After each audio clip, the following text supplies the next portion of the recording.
Shalimar Jewelry inaugural offer. Flat 9% VA on gold ornaments, 12,500 off on purchase of 1 kg silver. కుక్కని మీరు బెదిరించినందుకు కొట్టారు అంతేనా?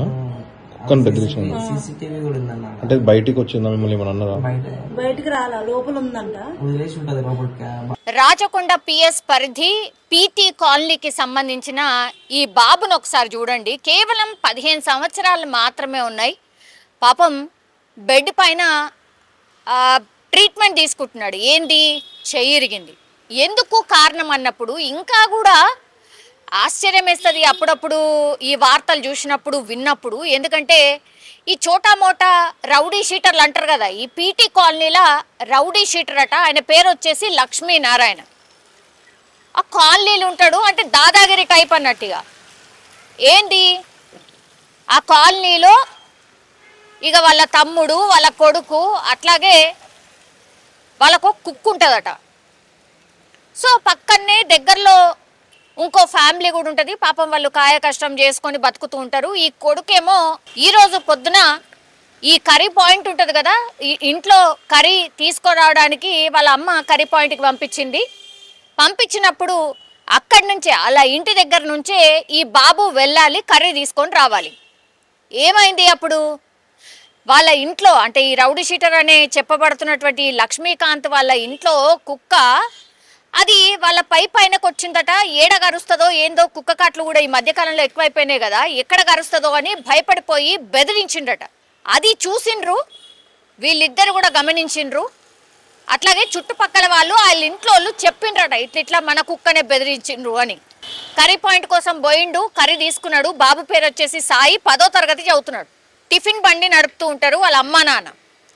So curry తీసుకొని వచ్చే లోపలనే ఇప్పుడు ఈ లక్ష్మీకాంత్ అన్నట్టయినా వాళ్ళ కొడుకు మా కుక్కనే బెదిరిస్తావా, నీకెంత ధైర్యం అని పాపం ఆ బాలుడి మీద దాడి చేసిర్రు. ఎంత భయంకరంగా అంటే 15 ఏళ్ళు ఎంత భయపడిపోయి ఉంటాడు. మా కుక్కనే బెదిరిస్తావా అంటే వాళ్ళనేదో బెదిరించినట్టుగా. తీరా చూస్తే తప్పేం లేదు, ఆ కుక్క ఎక్కడ కరుస్తుందో అని భయపడిపోయి ఆ బాబు బెదిరించిండు. అది అప్పటికి లోపలికి వెళ్ళిపోయిందట, లేదంటే కరిచేదే. ఇక వీళ్ళు ఆ మ్యాటర్ తెలుసుకొని ఆ బాబు కర్రీ తీసుకొని వచ్చే లోపలనే దారి కాసిర్రు. ఆ బాబు కోసం వెయిట్ చేసిర్రు. 15 ఏళ్ళ బాబు మీద ఏంది మీ దౌర్జన్యం, అసలు ఎంత ఘోరంగా కొట్టిండ్రు. పాపం మొత్తం మీరు చూడండి, ఈ ఎక్స్రేలు ఇవన్నీ కూడా మీరు ఈ పిక్లో చూస్తున్నారు కదా, మొత్తం ఇదంతా కూడా గాయాలైనవి. ఇప్పుడు పట్టి వేసుకొని పాపం బెడ్ మీద పన్నాడు. 10th క్లాస్ బాబు మీద మీ ప్రతాపం ఏంది, అసలు ఇంత భయంకరంగా కొట్టడం ఏంది? ఫస్ట్ మనం అసలు మనుషులం కదా, మనుషులు ఇంపార్టెంట్. సరే నీ కుక్కను పెంచుకుంటున్నావు, నీకు చాలా ఇష్టమేమో.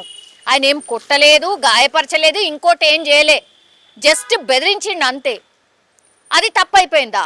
లాస్ట్కి వస్తే నాకు కుక్కనే ఇంపార్టెంట్, నా ఇంటి కుక్క కదా అని మనుషులు కూడా మీకు సంబంధం లేదు, ఆయన మీద దాడి చేసినావు. అది పెద్దోళ్ళు అంటే అది కూడా కాదు, 15 ఇయర్స్ టీనేజ్ పిల్లగాడు. ఆయనకేం తెలుసు మీ గురించి పూర్తిగా తెలియక పాపం అది చేసిండ్రో అనుకుందాం ఒక నిమిషం. ఇక మరి ఇట్లనే చెప్పాలి, మీరంత స్ట్రాంగ్ వాళ్ళు, మిమ్మల్ని ఎదిరించలేము, మిమ్మల్ని ఏమన్నా అన్నా లేకపోతే మీకు సంబంధించిన దాన్ని ఏమన్నా అన్నా కూడా ఇట్లా అవుతుంది అని పాపం ఆ పిల్లగాడికి తెలియదేమో. అందుకే ఇగో ఇట్లా ఈరోజు తన్నులు తిని లాస్ట్కి వస్తే బెడ్ మీద పన్నాడు. ఇప్పుడు ఆ తల్లి పాపం రోధిస్తుంది, ఏం చేయాలా సార్, ఇట్లా జస్ట్ కర్రీ తీసుకొని వచ్చే లోపలనే నా కొడుకుని ఇంత భయంకరంగా కొట్టిర్రు, ఇప్పుడు చూడండి బెడ్ మీద వండుకున్నటువంటి పరిస్థితి. తల్లి ఏం చేస్తుంది? ఆ కేసులు కూడా పెట్టడం పెద్ద కష్టమే. ఎందుకంటే ఆడ ఆ గల్లీలా ఆ పీటీ కాలనీలా పెద్ద దాదాగిరి టైప్స్ అన్నట్టు. అయినా సరే డేర్ చేసి అసలు ఏమైంది ఏంటి అని కనుక్కొని కేసు అయితే నమోదైంది. ఆ తర్వాత చర్యలు ఉంటాయా అంటే నాకైతే డౌటే. చర్యలు అయితే డెఫినెట్లీ ఉండవు. ఎందుకంటే నేను ఇంతకుముందు చెప్పిన కదా ఎంత స్ట్రాంగెస్ట్ పర్సనో, కేసా పెట్టుకో అనే టైప్స్ అనమాట. సో అదే జరుగుంటుంది నాకు తెలిసి. కానీ పిల్లగాడు పాపం ఏం తప్పు చేసిండని ఈరోజు ఆ బెడ్ మీద వండాలి, ఏ తప్పు చేసిండని ఇప్పుడు చెయ్యి ఇరగొట్టుకొని ఆయన ట్రీట్మెంట్ తీసుకోవాలా? ఎంత దారుణం, ఎంత ఘోరం. అసలు మనుషులం, అసలు మానవత్వం అనేది ఎప్పుడో మంట కలిసిపోయింది అనుకోవచ్చు. ఈ చిన్న చిన్న రీజన్స్ కోసం కూడా ఏ మాత్రం ఆలోచించకుండా దాడులు చేస్తున్నారు అని అంటే ఇక మీరే అర్థం చేసుకోరు. ఈ ఇన్సిడెంట్ మీద మీ అభిప్రాయం ఏంటి తెలియజేయాల్సిందిగా కోరుతున్నాం. సార్ నేను కర్రీకి మా మమ్మీ పంపిస్తే మేము పోతుంటే కుక్క నా మీద చూసి వరిగింది. ఇట్లా ఎక్కడ మరిగింది కుక్క? పిఎన్టీ కాలనీ రోడ్ నెంబర్ 6 లో. ఎవరిది కుక్క అది? అదే రోడ్ మీద కుక్కనా లేదంటే వాళ్ళ ఇంటి ఉందా? ఇంట్లో కుక్క కట్టేసి ఉందా లేదంటే బయట వదిలేసి ఉందా? కట్టేసి ఉంది. అది ఒక్కసారి కొనగానే రాయలు లేపి ఇట్లా భయపెట్టిన. అయితే కర్రీ తీసుకుని రిటర్న్ లో వస్తుంటే అంటే కుక్క నీ మీదకి వచ్చినప్పుడు నువ్వు రాయి లేపినావా? మళ్ళీ అప్పుడు ఇంట్లో వదిలేసి ఉంది అది లోపల. ఒకసారి కొనగానే రాయి ఎత్తి మళ్ళా భయపెట్టినా కానీ మళ్ళా కర్రీ తీసుకుని రిటర్న్ నువ్వు అన్న వెళ్ళిపోయినావా? అయితే వెళ్ళిపోయినా మళ్ళీ రిటర్న్ లో వస్తున్నా అదే గల్లీ నుంచి. అదే గల్లీ నుంచి వస్తుంటే ఆయన కట్టబెట్టి ఏం చేసినా కొట్టిండు. ఎవరు కొట్టిరు? తండ్రి కొట్టిండా? తండ్రి కొడుకు ఇద్దరు కొట్టిరు. దేంతో కొట్టిరు? కట్టెతోని చేత్తోని ఇట్లా గీరి మొత్తం గీరిరు. అది గీరినప్పుడు అంటే ఇప్పుడు నిన్ను కొట్టేటప్పుడు నువ్వు ఒక్కనే ఉన్నావా? నీతో పాటు ఎవరైనా ఉన్నారా? నాతో పాటు మా ఫ్రెండ్ ఉండు. ఆ అబ్బాయి మీరు ఎవరైనా తిరిగి కొట్టిరా ఆయనని? ఏం కొట్టాలి. అంటే మీరిద్దరు ఉన్నారు కదా, వాళ్ళిద్దరు ఉన్నారు, మీరు ఏమైనా ఇద్దరి మధ్యలో ఏమైనా కొట్లాట ఏం కాలేదా? మీరే అంటే మిమ్మల్ని వాళ్ళిద్దరు కొట్టిరు? నన్ను ఒక్కనే కొట్టిరు. ఓకే. ఎవరు దేనితోటి కొట్టిరు? చేతితోటి కొట్టిరా? చేత్తోని. ఓకే, కట్టెతోటి చేతితోటి కొట్టిరు మిమ్మల్ని. అప్పుడు కొట్టినప్పుడు మీరేం వాళ్ళని తిరిగి కొట్టలేదు? మళ్ళీ ఇంటికి వెళ్ళిపోయినాం. అక్కడ మా మమ్మీకి చెప్పి మళ్ళీ వచ్చినాం. అక్కడ పక్కన ఏమైనా సీసీటీవీ ఫోటోస్ సీసీటీవీ ఉంది. నాకు పెయిన్ వస్తుందని ఇక. ఓకే. అంటే ఇక్కడ మీకు కెమెరా ఉన్న దగ్గర కొట్టిరా? కెమెరా ఉన్న దగ్గరనే కొట్టిరు. కెమెరా ఉన్న దగ్గర కొట్టిరు. అయితే మీరేం కొట్టలేదు వాళ్ళని? మమ్మీతో చెప్పి మమ్మీ చెప్తారు.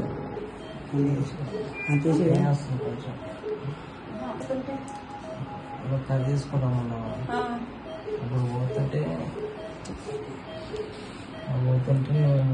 కుక్క వదిలేండి ఒక్కసారికి. వదలంగానే మేము భయపెట్టినా దాన్ని. భయపెట్టాను కర్రీ తీసుకొని రిటర్న్ వస్తున్నాం. రిటర్న్లో ఆయన కర్ర పెట్టి బట్టి కొట్టింది వాళ్ళ డాడీ. ఆయన ఇద్దరు కొట్టిరా? ఇద్దరు కొట్టింది. మరి గొంతుకాయ ఎవరు పట్టుకున్నా నిన్ను? ఇద్దరు పట్టుకున్నారు. ఇద్దరు పట్టుకున్నారా? కర్రతో ఎక్కడ కొట్టారు? చేయి మీద. ఇంకా నడుము మీద. నా చేయి మీద 3 దెబ్బలు కొట్టారు. నడుము మీద ఎక్కడ కొట్టిరు? ఇక్కడ ఇట్లా చెస్ట్ పైన మళ్ళా ఇట్లా దొబ్బుతూ కారుకి దొబ్బుతూ కారుకి దొబ్బి గుద్దారా? చెస్ట్. కుక్కని మీరు బెదిరించినందుకు కొట్టారు అంతేనా? కుక్కని బెదిరించినందుకు సీసీటీవీ కూడా ఉందన్న. అంటే బయటికి వచ్చిందా మిమ్మల్ని ఏమన్నా అన్నారా? బయటికి రాలా, లోపల ఉందంట. వదిలేసి ఉంటది లోపలికి బాల్కనీలో. అయితే మొత్తం ఒకసారి దాన్ని బెదిరించాం మేము. అంటే బెదిరించారు ఎట్లా? ఏమైనా రాయి ఏమైనా కొట్టిరా లేకపోతే ఏం చేశారు? ఇట్లా అన్ని బెదిరించారంట. చేతు బెదిరించేసరికి కర్రీ తీసుకురావడానికి వెళ్ళేటప్పుడు ఏమనలేదంట. కర్రీ తీసుకుని వచ్చేటప్పుడు కర్ర తీసుకుని ఇద్దరు కాపు కాసుకుని అక్కడ కొడుకుని తండ్రి ఇద్దరు కాపు కాసుకుని గేట్ గార్డ్ సైలెంట్ గా నుంచుని కర్ర పెట్టి నీ చేతి మీద మూడు సార్లు కొట్టాడంట. నడుము మీద 3 సార్లు కొట్టాడంట. చెయ్యి బొక్క ఇరిగిపోయిందంట. ఆపరేషన్ చేయాలంటున్నారు. చెయ్యి బొక్క ఇరిగింది, ఆపరేషన్ చేయాలంటున్నారు. కంప్లైంట్ ఇచ్చారా మరి? పిఎస్ కాడ కంప్లైంట్ ఇచ్చామండి. అవి తీపిచ్చిన కాగితాలు కూడా పంపించామండి. తిరుగురు మాది. తిరుగురు అయితే ఇక్కడ మేము పని చేసుకుని బతకటానికని మేము వచ్చినాం. ఒక పాప ఒక బాబు. మాది ఇక్కడ టిఫిన్ షాప్ సాయి సందన్ అపార్ట్మెంట్ ఎదురుగుండా టిఫిన్ షాప్. మాకేం లేదండి. వాళ్ళు ఎవరో కూడా మాకు తెలియదు. మేము ఎక్కడి నుంచో వచ్చినాడు, మాకు ఎట్లా తెలుస్తుంది వాళ్ళు ఎవరన్నది. వీళ్ళు ఆడుకుంటారు, పిల్లలందరూ మంచిగా ఉంటారని మేము పిల్లలందరూ ఆడుకుంటారు. అక్కడ ఉన్న వాళ్ళందరూ ఈ పిల్లడు సపోర్ట్ చేస్తారు. ఓకే. మీకు పరిచయాలు పాత పరిచయాలు లేని అంతగానం కొట్టిరా?